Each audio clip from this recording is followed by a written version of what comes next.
All right, we are live. I am Matt Lewis. He is Charlie Sykes. Charlie, I'm psyched to see you today. How you doing, man? Good. It's probably just you and me since we're starting half an hour early, right? But I gotta say, I've spent the whole weekend trying to get my head around the fact that the United States has just launched a major war and nobody quite knows why.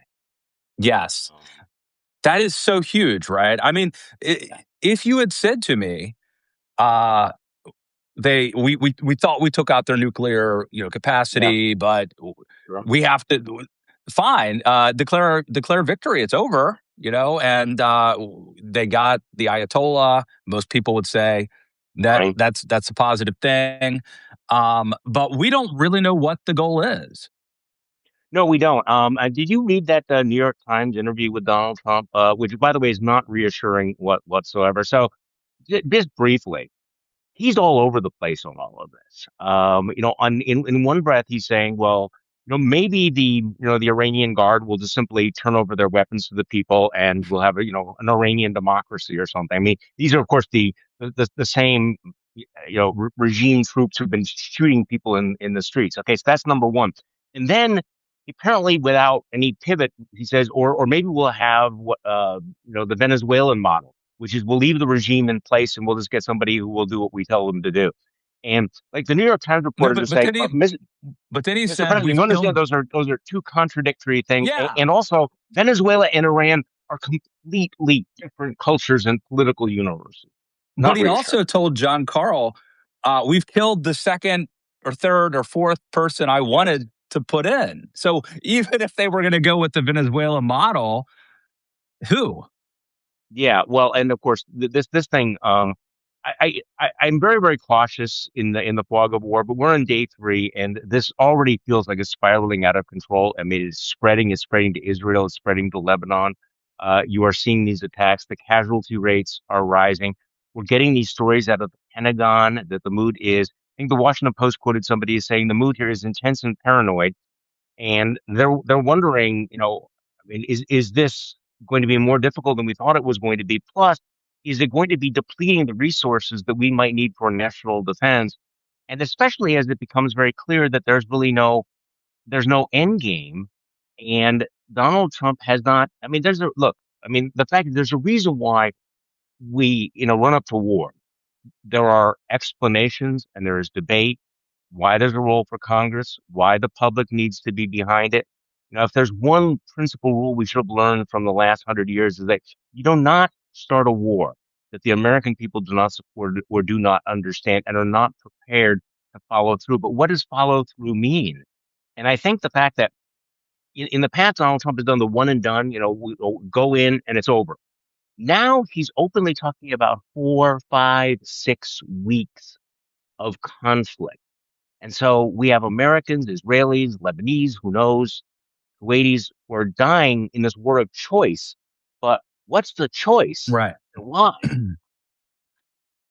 So I don't know if you saw Pete Hegseth had a Pentagon briefing right before we hit live on Substack Live, and he basically said that Iran was building a conventional arsenal as an umbrella to make sure no one could stop them from gaining nuclear weapons. That seems kind of like a bank shot to me. That's a little convoluted to me, Well, Charlie. and they're So, and but as you noted, really, I mean, there's probably two possibilities here. One is that you want to degrade their military capacity. The other is regime change. Um, and look, if you do regime change, then you could do the Venezuela model. I don't think that's a dramatically better option than having the Ayatollah. It feels good to get rid of the Ayatollah, to topple the Ayatollah, but the next person in line probably is not going to be George Washington or some sort of a freedom fighter.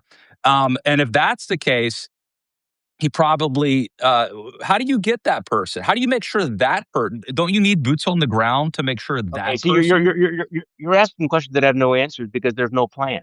There is no coherent strategy here whatsoever. And I think this is what we need to get our heads around. And the United States has stumbled into a major war because Donald Trump chose it. Why did Donald Trump choose it? Is it because of national interest? Is it because of the nuclear program, which he claimed he had obliterated? That was the word he used over and over again, obliterated last June. For a while, they were saying that this was a preemptive attack because Iran was about to launch an attack against American interests, and now the Pentagon is walking that back. And the answer is Donald Trump wants a distraction, and Donald Trump, for decades, has thought of war with Iran as a political gimmick. I mean, I think it's a real tell that 10 years ago he was accusing Barack Obama over and over and over. Yeah. He says Obama is going to go to war with Iran to win the midterm elections or to win the elections or to distract from something. In his mind, Iran has always been a wag the dog. There's nothing subtle really about Donald Trump. I mean, there's no mystery about how his mind works. And so there's something kind of horrible about the fact that the United States is in an illegal war on the whim of the president. And now people are looking around going, how do we get out of this thing? Yeah. And the answer is no one knows. I mean, like we have Jared Kushner and Steve Witkoff as the chief negotiators for the United States. I mean, we are so effed. Well, you're totally right about the projection. It happens so often where he tells on himself. There are a couple of other theories. Here's one that hasn't gotten much play. Donald Trump said something to the effect of, I got him before he got me, meaning I killed the Ayatollah before he got me. I remember in the Iraq War, there was a suggestion that George W. Bush wanted to kill Saddam Hussein because he had tried to kill George Herbert Walker Bush. Right, right. You Well, came from my father now. So it becomes a personal vendetta, not with something my about father. about national interest. I don't know if you saw this. Here's another theory. Joe Scarborough this morning on Morning Joe said that he had been talking to, and Charlie, you're an hour behind me. So if you weren't up at 6:05, No, then you might not I have seen was. this. But Joe had a source, someone that he was talking to over the weekend, apparently someone in the Trump administration, who said that this is about containing China, that this is about energy and oil, and that Venezuela and Russia and Iran are all part of this strategy of containing them, keeping China from whatever. That I don't know if it. I would like look if it actually is that grandiose. I'd love to be a part of that mission, but I'm not sure that. No. This is this Yeah, is this is a big pile of bullshit wrapped in a golden bow because again, it implies there's some sort of a strategy. So, let's take a step back. Here we have the United States as a rogue nation has decided that it is going to attack a foreign country and kill its leaders for reasons that are unclear. What exactly is our different moral status from, say, what Vladimir Putin is doing? And I'm serious about that. Now, President Xi is watching this. Is he thinking, well, my God, Donald Trump is so powerful that he's willing to do this? Actually, what he's probably thinking is that here is Donald Trump, who has made it very, very clear that one country can attack another country, that this is okay because there is no actual law of war. And secondly, we are on a minute by minute basis drawing down the military assets we would need to be a plausible deterrent to China. This is not insignificant. So yeah, the weapons that we would have given to Taiwan, they're on hold. The all the anti-aircraft missiles and there's a finite number of them. They are not infinite that we could have used in Ukraine or we could have used in the future are being used up at an incredible rate. And this is what you're hearing from the Pentagon. So is Xi looking at Donald Trump and saying, well, boy, I better dial back? Or is he watching Donald Trump continue to burn American credibility in the world? And then who steps in to fill that vacuum? If President Xi is on trade telling people we are more reliable than the United States is no longer reliable. The United States is a rogue economic and military power. What have the events of the last few days done to that case that President Xi is making? And by the way, I am appalled by this because you would hope that the United States would have been this great, the shining city on the hill that would have said to the rest of the world, what Russia is doing to Ukraine is deeply immoral and we will oppose it. If China moves on Taiwan, we will stand by our allies. Instead, Donald Trump has basically torched, and we've said this before, but really torched the entire international structure. of the 20th century and of the early 21st century. No, that's for sure. I think that ship has sailed, Charlie. I think that Yeah. just electing Donald Trump guaranteed that America would not be able to wield the moral high ground and to win hearts and minds. That if we win, it's going to be by sheer force. It's not going to be because of any sort of moral high ground. But look, I mean, Donald Trump, for all of his weaknesses, um, one of them is I think that he has just sort of telegraphed to everybody how to manipulate him, right? And so it Yes. seems like Iran now, uh, stock futures are down, oil prices are up. I mean, if you can get him to worry about the economy here, that probably is a more potent weapon Hey, than conventional weapons would be if you that's a want to that is a manipulate hey, Trump. this is a very very savvy point because I think that people are thinking, well, Iran obviously cannot defeat the U.S. militarily, and there's no question about that whatsoever. But there are other points of vulnerability, and as you point out, so the Donald Trump, who astrides the world as this great colossus, the glass jaw when it comes to casualties, but also as you mentioned, the markets. Okay, let's stick with I mean, the casualties are so tragic. I get into my head around how many lives are going to be lost here. But here you have a president who is at record low public approval rating, who's facing a midterm wipeout. One of the big issues is affordability. And we wake up this morning and oil prices have spiked. Well, dramatic increases in oil prices cause the price of everything to go up, right? The markets respond to that. As you point out, the one thing that gets Donald Trump to move quickly off of his position is a market tanking or something like that. And if the Iranians are smart enough, if they're savvy enough, and I do not know, um, what they know is that okay, again, we're not going to beat them militarily, but Donald Trump is going to freak if we make it very, very clear that the world, energy markets are at risk now.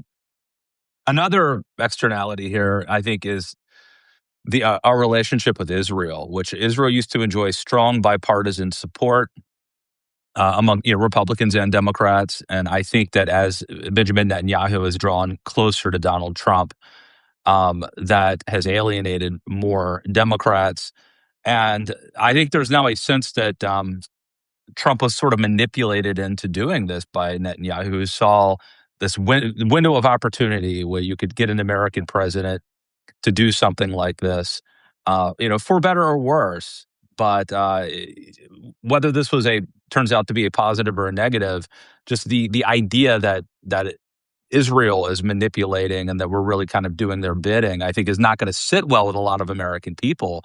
My guess is that I just wonder what is going to happen when President AOC, comes on board.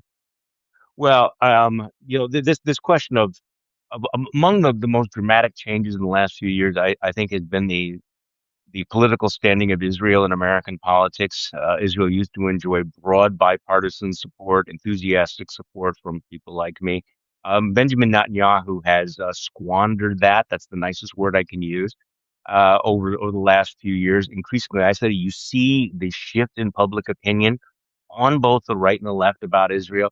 So, in terms of the the politics of all of this, I don't see how. I mean, part of it, I'm going to go back to my irrationality as opposed to being manipulated. The irrationality of this decision from Donald Trump's point of view. If Donald Trump's mind is always stuck in the last century. He thinks that you start a war and everybody rallies around the flag. You notice that they're not doing that this time. Not so And far. and Not and so and far. and and, and, and, I, and I think the fact that he has joined Benjamin Netanyahu is, let's just say, not the ideal ally to have at the moment, either domestically or internationally. No, you're right. I mean, it's really, I mean, these snap polls, I don't know if we can trust them, but initially you would expect that the American public would rally around the flag. And the initial kind of polls show that the majority of Americans do not support what is going on right now. Well, And and that's day I don't, one. Yeah. yeah. And When a everything lot of looks like it's going people, well. Yeah. yeah. I mean, they always start off looking well, almost always, Right, unless it's right. Jimmy Carter. It always looks great at first, and no exception to this one.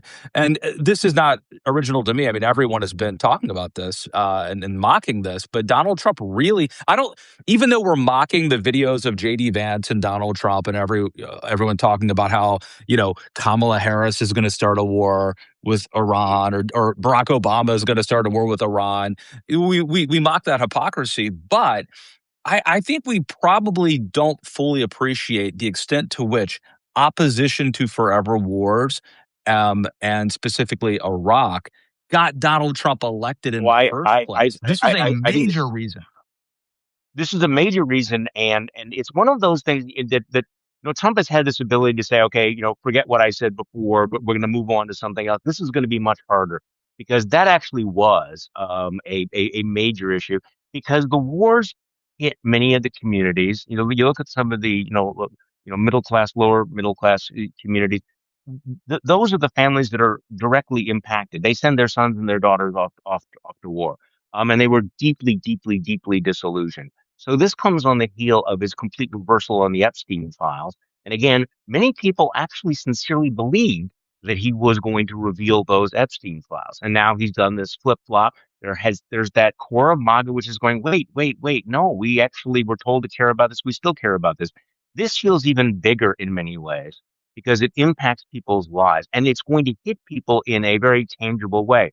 If the gas prices go up, if the markets tank, all of these things, if the casualty rates continue to rise, which seems inevitable, where there are more pictures of girls' schools that are blown up. But you're absolutely right. And I don't mock the hypocrisy. I'm just pointing out that here's a guy that 5 minutes ago was the peace president, created the board of peace, won of the Nobel Peace Prize, and he has now. I don't know whether you picked this up, Matt, as I was looking this up yesterday. By my count, and I could be wrong, he has actually bombed or attacked 7 countries since taking office. This is the peace president. This is not the Yeah. first country that we've invaded. So I am guessing that there's a substantial portion of that constituency that's going, well, wait, you specifically promised that you were going to be the peace president, and look what's happening right now.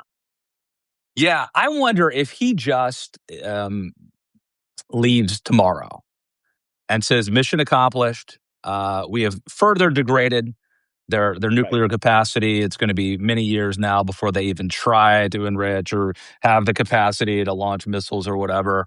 And the Ayatollah, who's a very bad man, he got a lot of people, really bad guy. He's gone. No, even the Democrats say that's a good thing.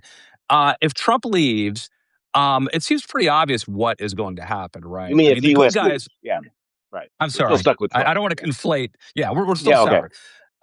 And by the way, I've disclaimer. I've told Charlie that I'm heavily medicated right now, so Charlie's aware to correct me and to jump in anytime that I start freaking out.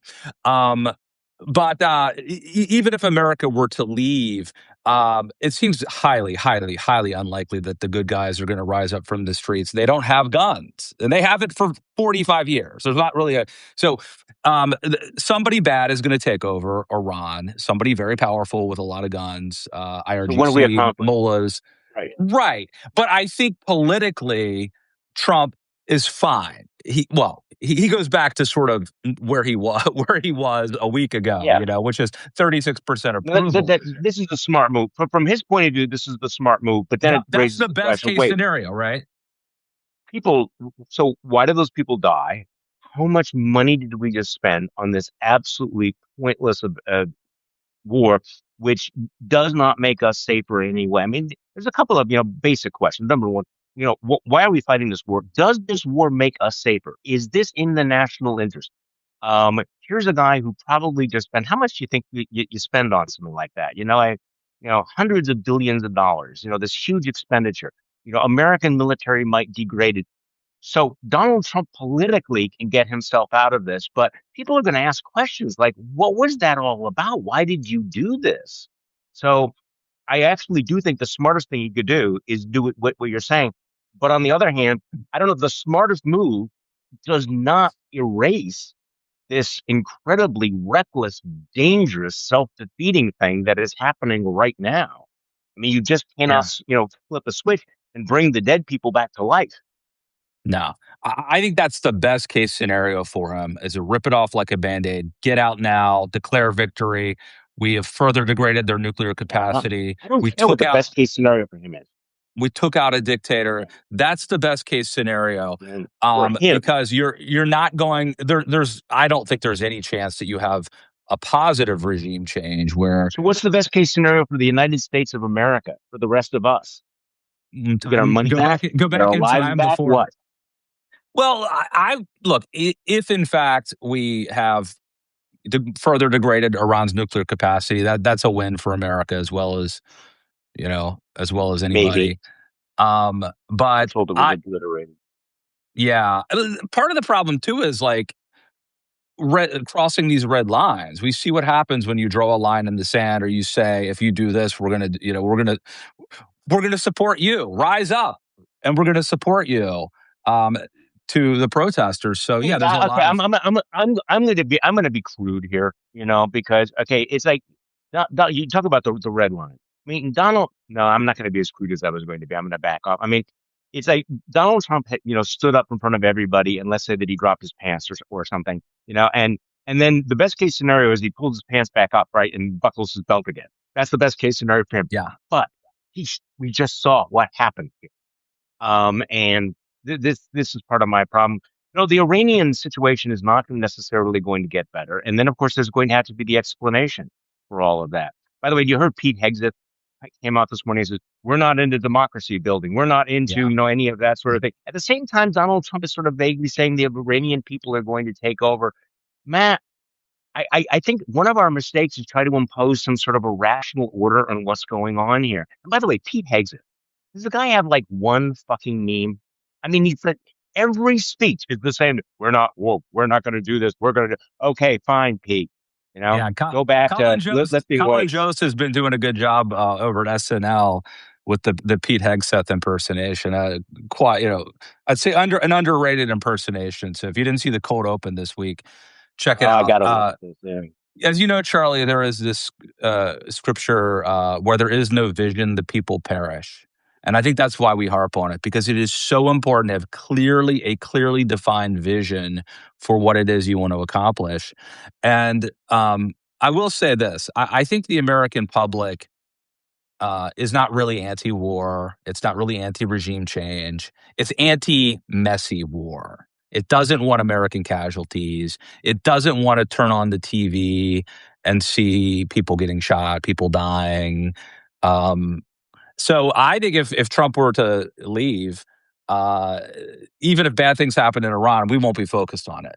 So from a political standpoint, but if they attempt some sort of boots on the ground strike, and you probably saw how defensive Pete Hegseth was. It was a reporter asked him, "Are there going to be boots on the ground?" And he was like, "He went." That's when he went off. We're not going to tell the enemy what we're up to. We're not going to. We're through Well, telling the fake news. okay, You know. so let's go back to this. What the smart political move would be. The problem is that once you get into a war like this, you don't get to make all the choices. I mean, this is the one thing that Donald Trump, in his boundless narcissism, does not understand. That he no longer is in complete control of events. I mean, you have explosions all over the Middle East. There are other players. Um, the thing about quagmires is they always start with that kind of that spiral. If you just do one more thing and then they retaliate, but if they retaliate, you have to retaliate. Where does it end? As long as the Iranians have one missile left, Donald Trump's going to have to keep doing things. So this is part of the problem why we are in this. And I think part of you talk about Americans don't like messy wars, and they don't. But also the fact that I mean, what percentage of Americans thinks they understand the rationale for this war, the pointless war. I mean, there's one thing to have endless wars. This is the pointless war, isn't it? And the fact that Donald Trump did not explain or work up any sort of fervor for this war, Mm-hmm. I think is a real vulnerability for him. I even among his base, you think his base is out there? Did you see those rallies where people go USA, USA?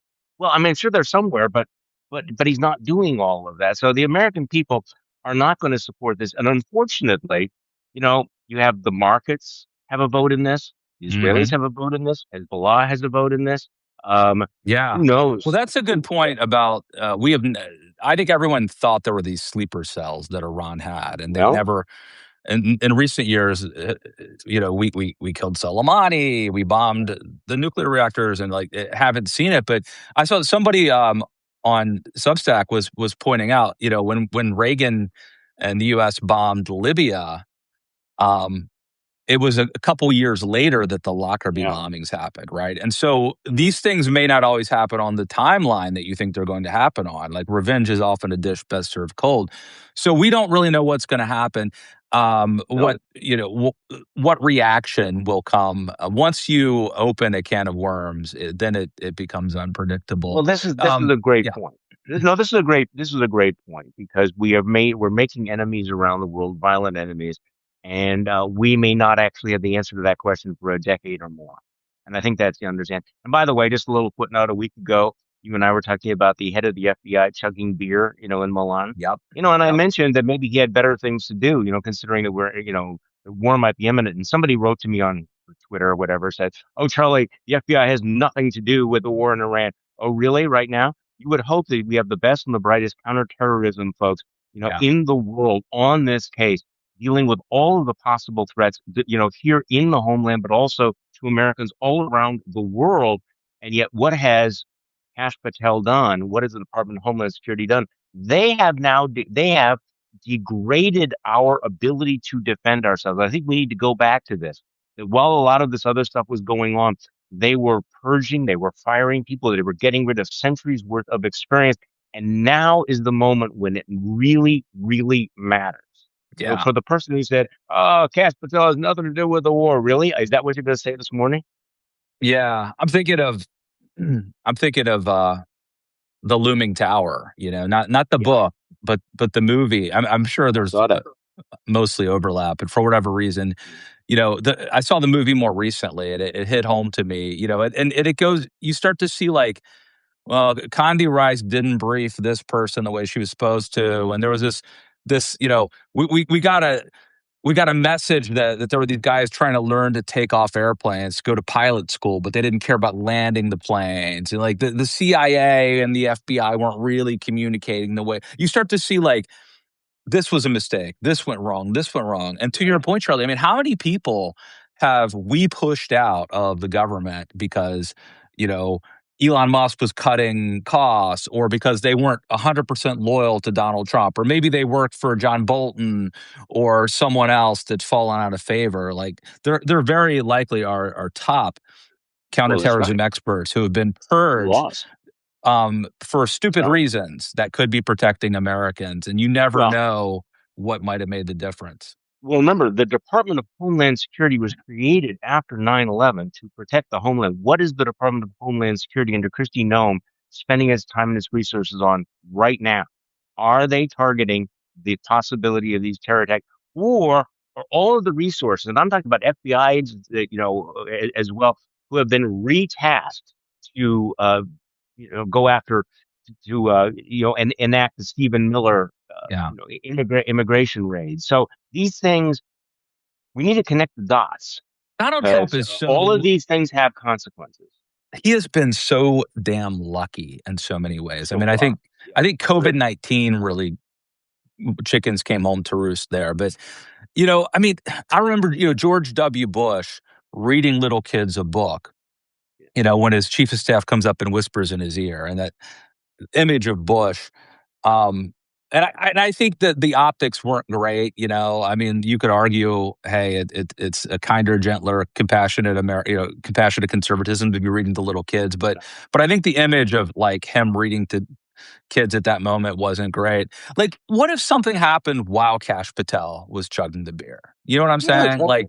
Yeah. Like these guys have done so many egregious things, and how many resources are spent going back to get Christina's blanket that was left somewhere, or Well, see, that might otherwise or be used. well, then the New York Times noted that, unlike other presidents who've launched a war, Donald Trump did not go back to the White House to be in the Situation Room. He hosted this lavish fundraising party at Mar-a-Lago. So here's a man who just, sent American soldiers off to risk their lives, and he's partying with his rich buddies in Mar-a-Lago. So you want to talk about those particular optics. But A I think place when where, you like, said just that a week Donald, earlier, a guy showed up with a gun and a gas can, right? I mean, yeah, not good. Well, I thought when you said he was lucky, all of these military adventures that he's had have been, very, very quick, very successful, low or no casualties at all. So he's able to go in, flex his muscle, come back. None of them have been messy, at least in the eyes of the American people. The Venezuelans may have a different opinion about that. Um, this one, and I think that luck gave him this overweening sense of confidence or overconfidence. You have the hubris, that despite people saying, Iran will be different, this is much more dangerous. He's saying, I got the touch. Nobody is better than this. He thinks he knows more than the general. So once again, I think he's been lucky, but unfortunately, that's not a strategy. That's not a long-term strategy, and that doesn't help the American people or the national interest.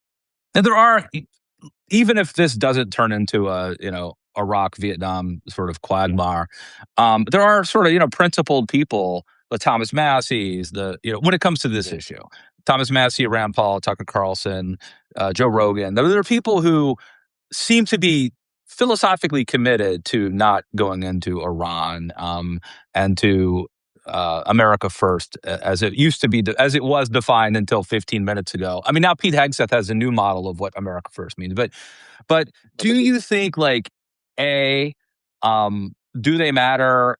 B, are there enough of them? Because Trump put together this very unwieldy coalition of yeah. people that you couldn't get to meet together in a room. They're for tariffs, but they're farmers. They eat Yeah, McDonald's right. every day, but they're Maha. Um, they're against bombing Iran, but they're best friends with Donald Trump. Like, is this a problem, or is it just a small number of, like, No, this is a, this is a, libertarians? this is this huge problem. By the way, I don't want to use the word principled in the same sentence as Tucker Carlson, so leave that You know aside what here. I mean. Um, You know what I mean. yeah, I do. I, I blame it on the cold medication. No, I mean, but going back to your previous point, it's not just the influencers. There are a lot of people in the grassroots who really, did think that we weren't going to have the endless war. But the coalition thing is a really interesting thing. And this whole notion of all of these people that support Donald Trump. Well, because in their lives, there may be bad things happening, but they benefit. They are not bothered by, what's been happening or where the right people are being punished. Wars change everything. A war can change all of those dynamics. And so I do think that you have the people who really, really did believe in American isolationism and American first. I'm certainly not one of them, who are going to be deeply offended by this. But again, how many times can you, you basically demonstrate that you're a sucker if you believe me last year? I mean, Donald Trump is telling his supporters on one issue after another, hey, you voted for me because you thought, I was going to lower your taxes. Ha! I'm going to raise your taxes. I'm going to lower. I mean, obviously talking about the tariff or the Epstein file or the wars. So this is a huge problem for Yeah. him. And the fact is, look what happened over the last week. This was a president who was already, in a dangerous spiral. His poll numbers were down. The Republicans are panicking. All of these things, and then he does this war. I mean, look, I don't think you have to be massively cynical to think that Operation Epic Fury was Operation Epstein Fury. That this is Donald Trump, as a flailing president trying to figure out how do I get through the election. I will start a war which will create a crisis, which will allow me to declare an emergency, which will give me all these vast powers. Um, you do not need to be excessively cynical to see that. And I think that, quite frankly, it's pretty transparent. Hopefully, it's not Operation Epic Fail at the end of the day. God. No, look, it seems like in 2024, Donald Trump, his timing was impeccable. He had this big coalition of people who, admittedly, they should have learned from the first administration, but Right, they right. were all attributing to him what they wanted him to be. Yes. Well, that's part of it. And Projecting. so, yeah. So, like, literally, you had this, like, big coalition of people that were, like, believed in mutually exclusive things. Like, this is not like we can smooth it over by calling it fusionism. And here's why you all belong together. No, it was like, if Lindsey Graham gets his way, Tucker Carlson Does not. It is mutually exclusive. You cannot, look, some of them thought he really Yeah, meant mass deportation now, literally. right, Others thought he meant the worst of the worst, but not me, not my right. family, but the worst of the worst. And like, obviously, once he started governing and doing things, a lot of those people were not going to be happy with what he did. And So what you're so, saying is this is a bad week for cognitive dissonance, right? It's kind of a yes, hard week to keep all of those thoughts in your head at the same time. that's our headline, a bad week for cognitive dissonance. Anything else about this before we talk Texas? Let's talk Texas because normally that's what you and I would be talking about on Earth 1.0, right? Or is it Earth 2.0? Yeah, the primary is tomorrow, and Republicans are. I mean, are they actually going to nominate Ken Paxton? I mean, what do you think? Signs point to yes. The cavalry did not. The cavalry, the cavalry, Cavalry. the cavalry Yeah. did not arrive to save John Cornyn. Um, and so I think that absent that, Ken Paxton he's sort of the exciting. What was it that Thomas Massey said? The craziest son of a bitch in The the son of a race. bitch on the That's ballot. Paxton. Yeah, that's That, him. that's a perfect. I mean, you want to talk about a political party that just wants to set itself on fire. Now, I don't know what the Democrats are going to do. I mean, I actually, the conventional wisdom, which I happen to agree with on this particular case, is if Ken Paxton gets the nomination, then basically it's kind of a Roy Moore situation where there's a possibility the Democrats could pick up a seat they would normally not be competitive in. Now, the question is, who do the Democrats put up? If they put up a reasonable alternative, I think they got a real shot. Frankly, I'm sorry that Colin Allred dropped out of that Senate race. But what are you seeing or hearing on the Democratic side? Jasmine Crockett, who I think would be highly problematic in a general election in the state of Texas versus James Tallarico. I've seen polls showing Crockett ahead. A lot of the Yeah. political smart people say no, Tallarico's got the momentum. What do you have any sense at all? Well, I have no intel, no inside information. I can tell you, I'm rooting for Tallarico, Hmm. but I think if I had to bet, I think I bet Crockett, and for the same reason that Paxton's going to win the Republican primary. I mean, and the Republican side, there very well may be like a runoff because I don't, You have to get 50%, right? there's a third candidate who's probably going to get some votes. So, um, but I think you'd bet on Crockett just because of the energy, the excitement. She fights, but she fights. And in a Democratic primary, who's going to Well, turn? Who's going to she's show up? I think I hope I'm wrong. I think she's I really hope I'm unelectable. wrong.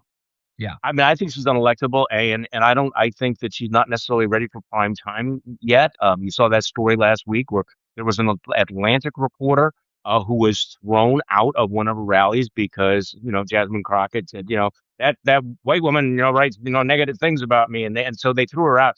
Long story in the Atlantic about all of this, um, by Elaine Godfrey, which certainly does not suggest that Jasmine Crockett, who, by the way, has never run in a competitive district before. Understand that, I mean, she's played to the progressive id, but her congressional district was like 80% Democratic. So and she has no interest, by the way, in getting Republicans to support her. She's a totally like our people are our Well, people, good she base had a voter. huge Yeah, scandal a couple yeah, months ago because someone asked her, "How are you going to get some Trump voters to vote for you?" yeah, And she's like, "I don't need Trump voters to vote for me." yeah. Well, Well, you in probably do Texas, actually in Texas. In fact, there were Trump voters who voted for Obama. There are a lot of Obama Trump voters. You need them, and so that that tells you pretty much all you need to know about well, except how she one would one fare in a thing. general. Yes, how she would fare in a general, and I do wonder about Texas primary voters. I think you're likely right. The people who are going for on both sides are going to go for who's going to give me the purest version of what I want. On the other hand, there is a history of Democratic primary voters being pragmatic and voting for the more electable candidate, going back to 2000. So the question is, when they walk on that voting booth, are they going to, vote, pure id, or are they going to vote, okay, this is our opportunity to elect somebody? And by the way, the reason we are talking about this primary could determine the control of the United States Senate which could determine the trajectory of American politics for a very, very long time. So this is not a local issue. The stakes are huge. Yeah, big time, right? So Democrats need 51 seats to be able, because JD Vance would be the Not tiebreaker in a 50. 50-50 scenario. So they need 51 seats, and that could be what blocks Supreme Court, Donald Trump getting more Supreme Court picks. So hugely, hugely important. Um, and they basically need to hold, Democrats need to hold the seats they have. So like Georgia, Ossoff has to win. Yeah. Then they have to net 4 seats. And there's probably like six possibilities, right? You Yeah. got Maine, Alaska, Ohio, North North Carolina, Carolina. Hmm. Iowa, and Texas. And I probably missed one with the cough medicine and all that. But Texas could be huge. It very well could be that Democrats get almost there and lose, if Jasmine Crockett were to lose, well, if either of them. I mean, it's not a slam dunk, certainly. I just think Tallarico puts them in the game and makes that a very competitive race, and it could be the difference. It could be. So we'll talk about that next week. All right, my friend. Well, I Get better. apologize Get for well. any crazy things Think, I may or may not have said. zinc, vitamin C, all those good things. Awesome. Well, thank you, Charlie. Thanks everyone for watching, and we'll see you back here next Monday. Have a good one.